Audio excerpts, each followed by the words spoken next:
Miss Eugene siguro, let's start. Ako na muna.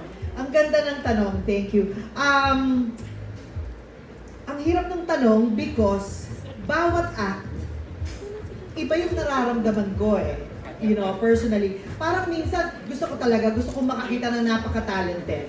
Pero minsan, pag may humarap sa'yo na hindi naman talaga ganun ka extraordinary yung talent, pero grabe, sobra yung charm, sobra yung sense of humor, talagang namamagnetize yung audience. So that, in other words, I cannot really pinpoint what I am looking for.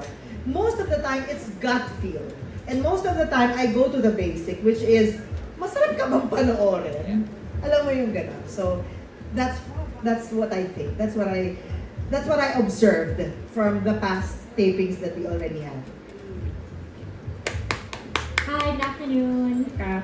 Okay, that's a very beautiful question. Sige, I'll start muna with the first one. In my personal criteria, just for me, myself, I think, of course, unang-una is the uniqueness. Kasi this is season 7, so ang dami nang nagdaan sa Pilipinas Got Talent, especially FMG has been here since season 1. And siya yung nagsasabi sa amin na parang I've seen this, ganyan. And kami naman bago lang dito. So, when I say uniqueness, it can be singing, pero parang your own flavor. It can be dancing as a group or dancing individually, pero ano yung talent na kahit na panoorin ko siya ngayon and 5 years from now, ito yung klaseng performance na hindi ko makakalimutan at saka yung klaseng performance na kaya ko siyang panoorin 5 years from now tapos ma-amaze pa rin ako. That's hard.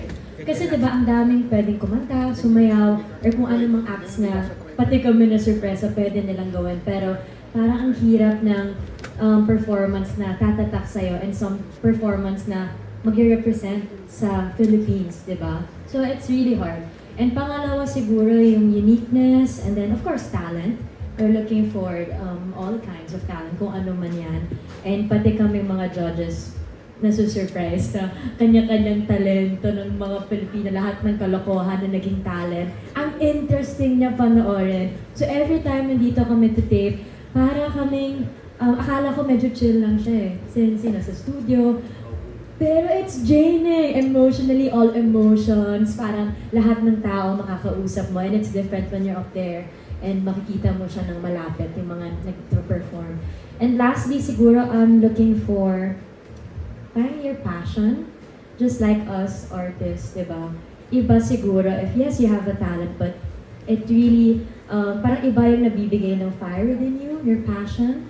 So, nararamdaman namin na if you're just doing it for the sake of winning, for the money, or if you're just doing it para mag-trending, or pinapakita mo yung talent mo because you want to showcase world-class Filipino talent, then that's different. So, for me, a unique talent, then that's a champion. So, I'm looking for those 3 things. Grabe naman yun.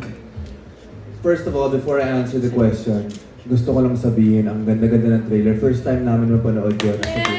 Diba guys, hindi pinapakita sa amin kasi gusto nila surprise. So, maraming salamat sa pro team. Congratulations guys. Nakaka-good vibes, nakaka-excite. Sobrang nakaka-excite. Alright, so to answer your question, siguro para sa akin, it's what type of performance will move the room. The type of performance na after ninyong mapanood, mag-shift yung environment. Ang ganong klaseng performance. Kasi ang dami namin nakikitang talent and sometimes it goes beyond that eh. You look at the charisma, you look at the personality, you look at how they conduct themselves. So I think we're also looking within.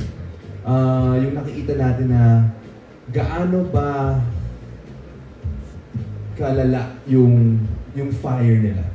How bad do they want this? Ganon. Kasi marami din kaming nakita talent na okay lang yung nakita nating fire. So, there's a lot that goes into it. And we always talk about it as judges or even with the hosts. To even answer your second question, ano yung feeling na meron kaming sort of power or say sa magiging next big thing or the winner of this contest? Of course, it's a very big responsibility. But I think because everyone here is really putting in all of their efforts to really come up with the best possible way we can fairly judge and critique all these contestants. I think the production did a good job in making sure na lahat ng sasabak dito, everyone has a fair chance. And dito, since first time ko sa PGT, dito ko lang nakita talaga na ibang klase yung talento ng Pinoy na kailangan talaga makita ng world stage. So yun yung hinahanap. Yun yung puso ng show. So, yeah, and it's been a crazy experience so far. The most intense thing is never namin malalaman kung ano ba o sino bang makita natin to walk out of this stage, and that's what makes it so cool. So just to be part of this, it's truly a blessing. And of course, surprisingly, ang gagaling ng mga bagong judges namin. Ako naman, I've been judging for the last 6 years, and this is 7th year. Masyado na akong jaded, nakita ko ng lahat eh. So it's so difficult for me to look for that right talent that would make a difference. But definitely we have. There's only one word that will describe. Yung wow factor. Pag tinamahan ka niya, alam mo na, eto na yun. Which they described in so many words, no? How the room will change with Donnie, right? How it affects you. But it's really hard to judge. And these people are so nice na mabait sila sa mga talents. Na pag nando sila, nilalapitan pa nila. At sabihin, sige, umulit ka ulit yan, magaling ka naman. So I love working with these people. Well, my second question is for Robbie, and di ba, Melay? May hapon, Melay. May hapon masaya. Okay, I know PBB is a lot different, pero syempre, it's still a popular show. Pero may advice ba kayo sa mga contestants sa PGT? Ako ang advice ko sila, humingi sila ng advice iba. Ang advice ko sa kanila is, alam mo, kapag sumali ka naman, at kahit nga nagtatrabaho ka sa araw-araw, ang gawin mo lang naman is, do your best. And God will do the rest, di ba? So, pag ginawa mo na ang best mo, mano ka ba, may-yes ka pa dyan, basta yung sarili mo na kontento ka, approve. Di ba? Okay na kayo sa Magkaibang ano siya magkaibang programa. Kasi doon sa isang programa na yun, kung saan kami galing na yun lang. Yes.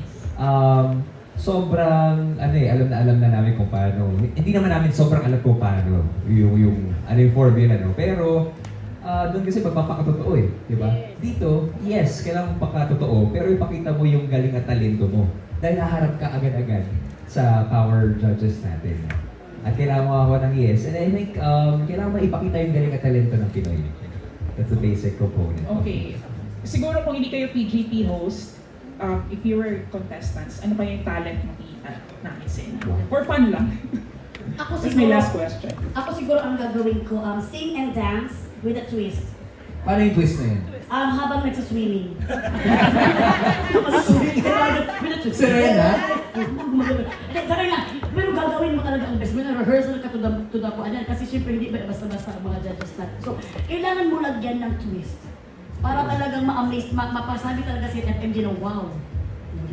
I think yung ginagawa ko palagi sa PGD ngayon, talento na. To be with Melay. Yeah! Diba? Tatagal ka kasama nito, kaya saludong-saludo ako kay Jason. Hoy! Ang galing-galing mo. Ikaw ang pinaka-talented na tao na kilala ko. Thank you. Thank you so much. Thank you so much.